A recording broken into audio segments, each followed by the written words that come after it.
Sir Thomas Browne wrote in 1642, "I am the happiest man alive. I have that in me that can convert poverty to riches, adversity to prosperity. I am more invulnerable than Achilles. Fortune hath not one place to hit me."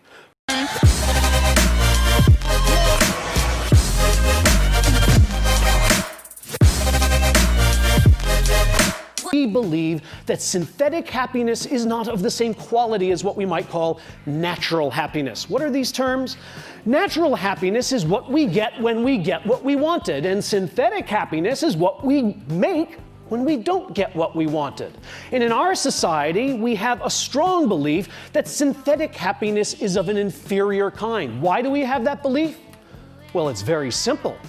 What kind of economic engine would keep churning if we believed that not getting what we want could make us just as happy as getting it? With all apologies to my friend Mathieu Ricard, a shopping mall full of Zen monks is not going to be particularly profitable because they don't want stuff enough. I want to suggest to you that synthetic happiness is every bit as real and enduring as the kind of happiness you stumble upon when you get exactly what you were aiming for. Now, I'm a scientist, so I'm going to do this not with rhetoric, but by marinating you in a little bit of data. Let me first show you an experimental paradigm that is used to demonstrate the synthesis of happiness among regular old folks. And this isn't mine, there's a 50-year-old paradigm called the free choice paradigm. It's very simple. You bring in, say, 6 objects, and you ask a subject to rank them from the most to the least liked. In this case, because the experiment I'm going to tell you about uses them, these are Monet prints. So everybody can rank these Monet prints from the one they like the most to the one they like the least. Now we give you a choice. We happen to have some extra prints in the closet, and we're going to give you one as your prize to take home. We happen to have number 3 and number 4, we tell the subject. There's a bit of a difficult choice because neither one is preferred strongly to the other, but naturally people tend to pick number 3 because they liked it a little better than number 4. Sometime later, it could be 15 minutes, it could be 15 days, the same stimuli are put before the subject, and the subject is asked to re-rank the stimuli. Tell us how much you like them now. What happens?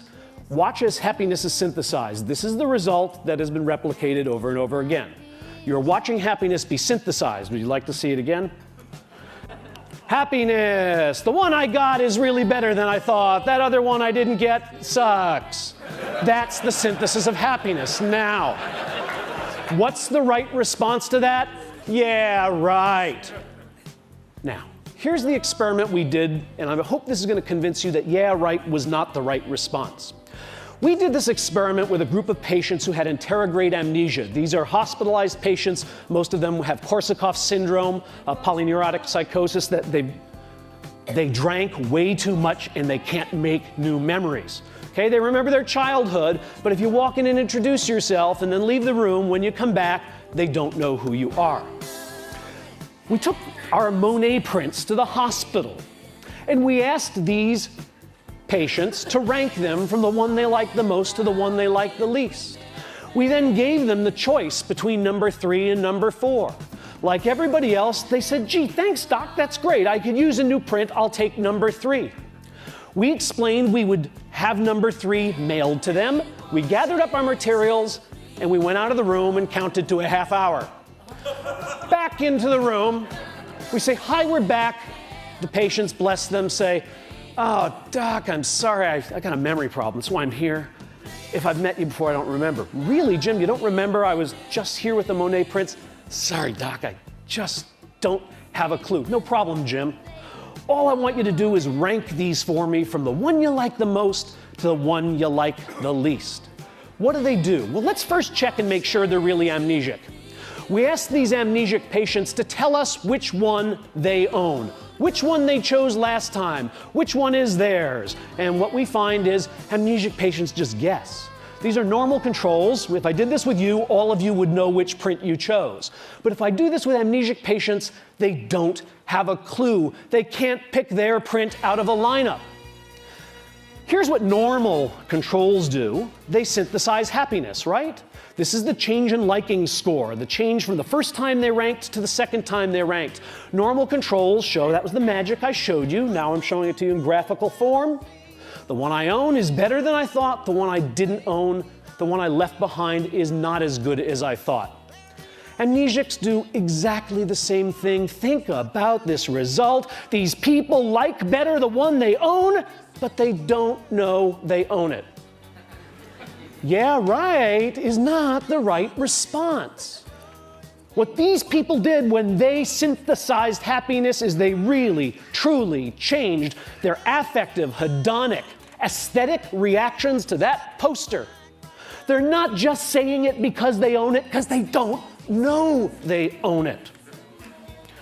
Now, when psychologists show you bars, you know that they are showing you averages of lots of people.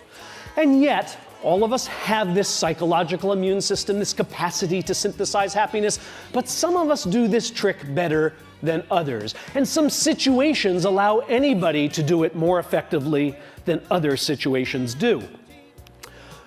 It turns out that freedom, the ability to make up your mind and change your mind, is the friend of natural happiness because it allows you to choose among all those delicious futures and find the one that you would most enjoy. But freedom to choose, to change and make up your mind is the enemy of synthetic happiness. And I'm going to show you why. Dilbert already knows, of course. You're reading the cartoon as I'm talking. Dogbert's tech support, how may I abuse you? My printer prints a blank page after every document. Why would you complain about getting free paper? Free? Are you just giving my own paper? Egad, man, look at the quality of the free paper compared to your lousy regular paper. Only a fool or a liar would say that they look the same. Huh, now that you mention it, it does seem a little silkier. What are you doing? I'm helping people accept the things they cannot change. Indeed. The psychological immune system works best when we are totally stuck, when we are trapped. This is the difference between dating and marriage, right? I mean, you go out on a date with a guy and he picks his nose. You don't go out on another date. You're married to a guy and he picks his nose. Yeah, he has a heart of gold, don't touch the fruitcake, right? You find a way to be happy with what's happened. Now, what I want to show you is that people don't know this about themselves, and not knowing this can work to our supreme disadvantage. Here's an experiment we did at Harvard. We created a photography course, a black and white photography course, and we allowed students to come in and learn how to use a darkroom. So we gave them cameras, they went around campus, they took 12 pictures of their favorite professors in their dorm room and their dog and all the other things they wanted to have Harvard memories of. They bring us the camera, we make up a contact sheet, they figure out which are the two best pictures, and we now spend 6 hours teaching them about darkrooms, and they blow 2 of them up and they have 2 gorgeous 8x10 glossies of meaningful things to them, and we say, which one would you like to give up? They say, I have to give one up? Oh yes, we need one as evidence of the class project. So you have to give me one, you have to make a choice, you get to keep one, and I get to keep one. Now, there are 2 conditions in this experiment. In one case, the students are told, but you know, if you want to change your mind, I'll always have the other one here, and in the next 4 days before I actually mail it to headquarters, I'll be glad to swap it out with you. In fact, I'll come to your dorm room and just give me an email. Better yet, I'll check with you. You ever want to change your mind, it's totally returnable. The other half of the students are told exactly the opposite. Make your choice, and by the way, the mail is going out, gosh, in 2 minutes to England. Your picture will be winging its way over the Atlantic. You will never see it again. Now, half of the students in each of these conditions are asked to make predictions about how much they're going to come to like the picture that they keep and the picture they leave behind. Other students are just sent back to their little dorm rooms, and they are measured over the next 3 to 6 days on their liking and satisfaction with the pictures. And look at what we find. First of all, here's what students think is going to happen. They think they're going to maybe come to like the picture they chose a little more than the one they left behind, but these are not statistically significant differences. It's a very small increase, and it doesn't much matter whether they were in the reversible or irreversible condition. Wrong-o. Bad simulators, because here's what's really happening, both right before the swap and 5 days later. People who are stuck with that picture, who have no choice, who can never change their mind, like it a lot. And people who are deliberating, should I return it? Have I gotten the right one? Maybe this isn't the good one. Maybe I left the good one, have killed themselves. They don't like their picture, and in fact, even after the opportunity to swap has expired, they still don't like their picture.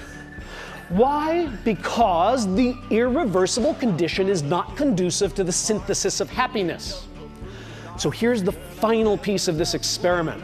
We bring in a whole new group of naive Harvard students and we say, you know, we're doing a photography course and we can do it one of two ways.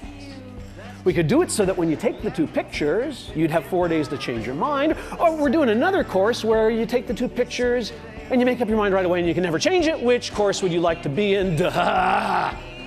66% of the students, 2/3, prefer to be in the course where they have the opportunity to change their mind. Hello, 66% of the students choose to be in the course in which they will ultimately be deeply dissatisfied with the picture, because they do not know the conditions under which synthetic happiness grows.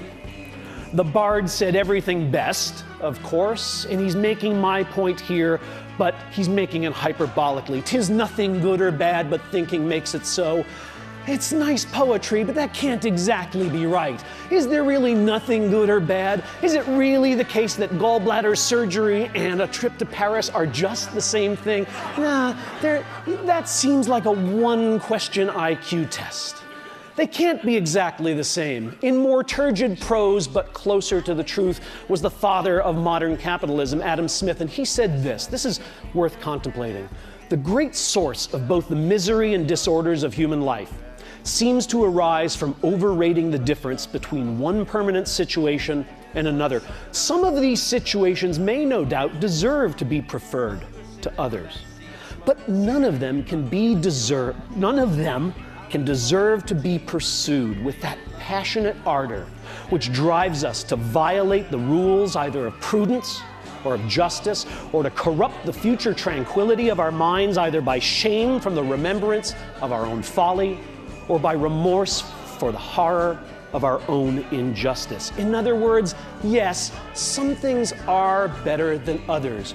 We should have preferences that lead us into one future over another. But when those preferences drive us too hard and too fast because we have overrated the difference between these futures, we are at risk. When our ambition is bounded, it leads us to work joyfully. When our ambition is unbounded, it leads us to lie, to cheat, to steal, to hurt others, to sacrifice things of real value. When our fears are bounded, we're prudent, we're cautious, we're thoughtful. When our fears are unbounded and overblown, we're reckless and we're cowardly. The lesson I want to leave you with from these data is that our longings and our worries are both to some degree overblown because we have within us the capacity to manufacture the very commodity we are constantly chasing when we choose experience. Thank you.